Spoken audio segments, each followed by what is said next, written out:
The first one I'd like to do is something that we call our Scarlet Drill.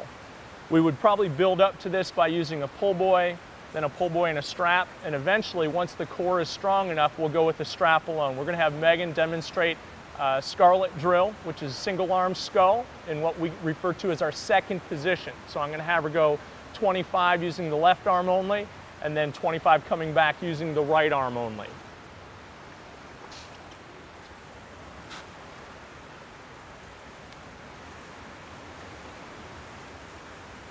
What we want Megan to do right here is to scull with a single arm.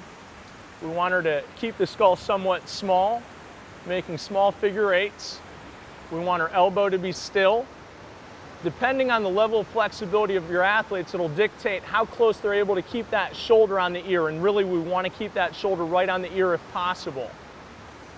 It makes it awfully tough when you go with just a strap, because it forces them to hold a good body line. The way that they do that is by using their muscles of their lower back and their glutes and their hamstring, as well as making sure that they've always got two lungs filled with oxygen.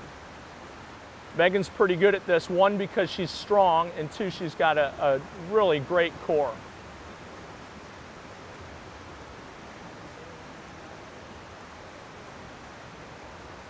And Megan gets a nice skull outside the line of the elbow and right back in line with the elbow and just about in line with the head. So that's the angle that she's trying to establish there. So just outside the elbow, back to the line of the head. The single arm sculling series that we do are probably the most frustrating for the athletes. There's a learning curve. It takes a little bit of time to develop, and also it requires a degree of strength in muscles that typically don't have strength.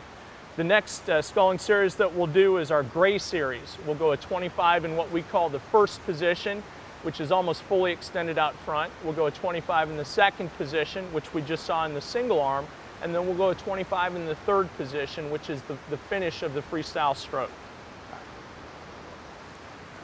We always think anything that's difficult must be good, so we could probably do it twice. This is a great drill because the athletes do a nice job of engaging their lats, of extending the power from their core out to their fingertips. It's also a good drill for some of your athletes who may not have a great kinesthetic feel for the water.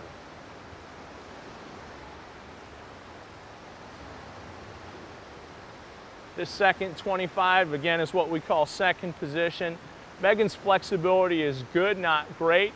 In a perfect world, we'd have both of her shoulders right on her ears. The thing that she does terrific is she keeps her triceps really close to the surface of the water. She keeps her elbows nice and still, and she sculls around her elbows.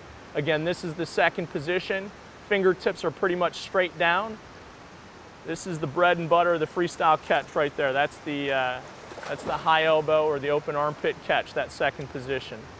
Third position can get confusing sometimes. It's not pushing water, it's the finish of the stroke. It's almost sliding the hand out and getting ready to come right back up into the recovery. And when most athletes start these sculling drills, it can be a little frustrating, maybe even a little confusing. And so you just have to play with them and practice with them and keep it lighthearted for them, and I think eventually they'll get comfortable with them and they'll become better and better, just like anything that you ask them to do.